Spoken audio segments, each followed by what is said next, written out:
Conexão CNN. Conexão CNN de hoje com a Thaís Arbex, que já está conosco. Bom dia para você, Thaís Arbex. Ótimo ano novo para você. Bom dia, Nonato. Feliz ano novo. Bom ano novo para todo mundo. Vou repetir o que eu disse ontem, que venha logo a vacina. É isso. Aliás, falando nisso, Thaís, a gente tem mais uma vacina com potencial para chegar ao Brasil. Nós noticiamos a União Química pedindo à Anvisa autorização para a fase de testes clínicos da Sputnik V aqui no Brasil. Isso, de algum modo, já motiva governadores a tentarem essa vacina russa também?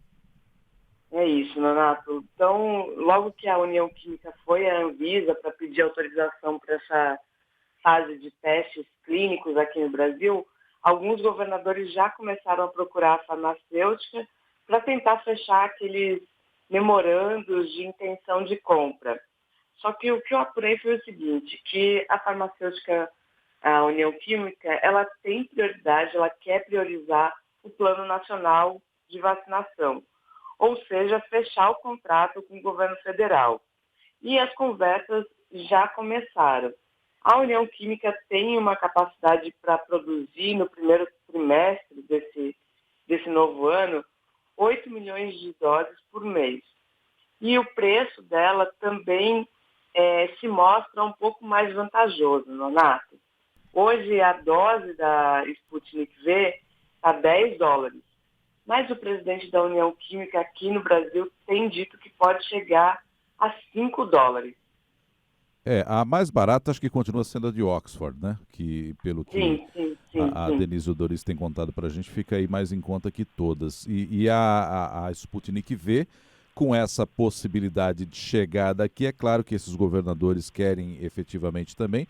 E é aquilo, né, Thaís? Quanto mais a gente tiver, melhor, né? Principalmente certificadas e, obviamente, passadas por todas as etapas, chanceladas pela Anvisa. Se a gente tiver à disposição mais vacinas, obviamente mais pessoas serão vacinadas. Exatamente, Nonato. E mais uma informação interessante, eles estão, claro, esperando a resposta da Anvisa sobre essa fase de testes clínicos. Então, logo ela venha, a ideia é que a produção no Brasil já comece, ou seja, enquanto a pesquisa é realizada, a União Química já quer começar a produção da vacina aqui no país. Isso deve ser ainda nesse mês de janeiro, Nonato. Thaís, olhando para a nossa política, a gente tem posse hoje dos prefeitos e vereadores eleitos, né, no pleito municipal do ano passado, 2020. Só 93 cidades é que o resultado está em suspenso, né? Em alguns casos por pendências jurídicas, outros por recursos contra candidaturas e por aí vai, mas de um modo geral os prefeitos tomando posse hoje, assim como os vereadores também. E uma eleição que chama muito a atenção é a eleição da Câmara e do Senado no comecinho do mês que vem. O que dá para a gente trazer para o nosso ouvinte aqui em relação ao que ficar atento, ao que observar no nosso cenário de política para esse ano de 2021, Thaís? Renato, a eleição da Câmara e do Senado, ela vai desenhar como serão esses próximos 2 anos do governo Jair Bolsonaro, para a gente entender como vai ser essa relação dele com o Legislativo. A gente tem 2 candidatos, por enquanto, que é o candidato Arthur Lira, do PP, que seria mais alinhado ao presidente, ao governo Jair Bolsonaro, e o candidato Baleia Rossi, do MDB, mais alinhado ao atual presidente Rodrigo Maia. Essa eleição da Câmara, principalmente, mais do que a do Senado, ela vai mostrar como as forças políticas vão se comportar com vistas, claro, à eleição de 2022.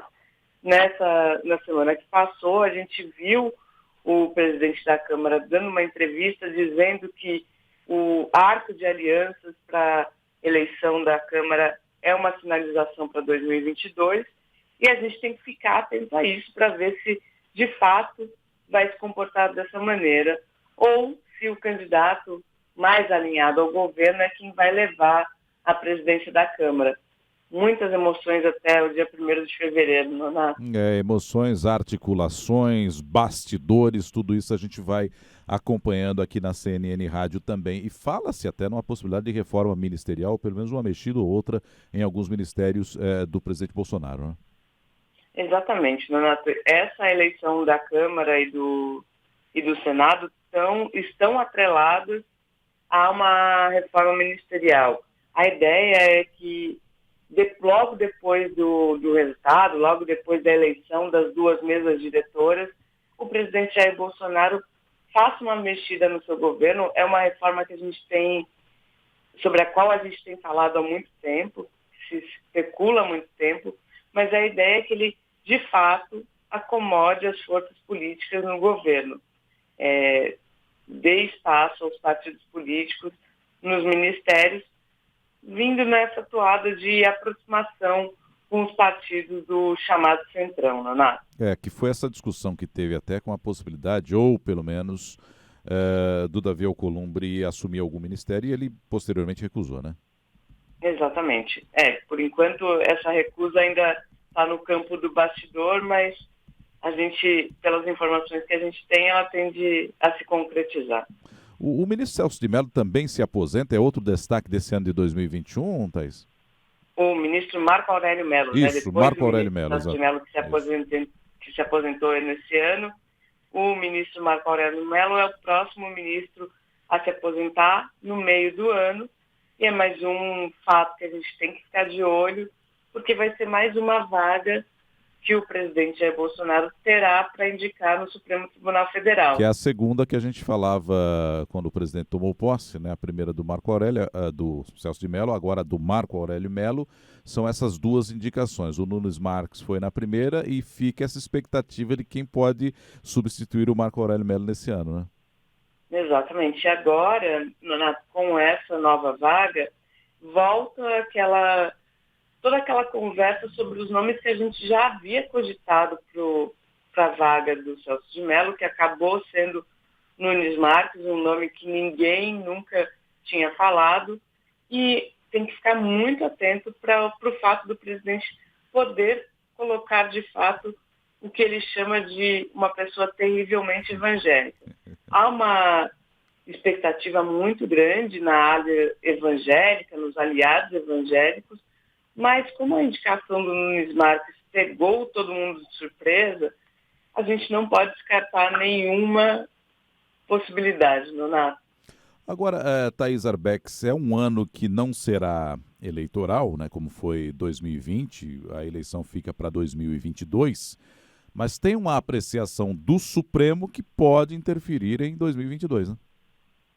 Tem uma perspectiva que o Supremo Tribunal Federal retome aquele julgamento daquela ação em que a defesa do ex-presidente Lula pede a suspeição do ex-ministro Sérgio Moro naquele processo do triplex.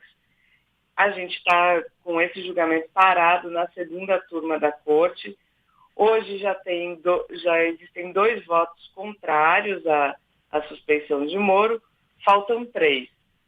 Se o ex-presidente Lula sair vitorioso, o que pode acontecer? Todo o processo dele volta algumas casas. E aí ele estaria, em tese, liberado para disputar uma eleição presidencial, qualquer eleição que fosse. Então, esse julgamento ele também tem capacidade para mexer no cenário político com vistas a 2022, assim como a gente falou da eleição da Câmara, Nonato. É isso, e até pela urgência do tema, é possível que a apreciação ocorra efetivamente nesse ano, né, Thaís? Não deve ser postergada, não, né? Não deve ser postergada. O ministro Gilmar Mendes, que está com a vista desse processo, tem indicado nos bastidores que pretende colocá-lo em pauta tão logo acabe o recesso do Judiciário.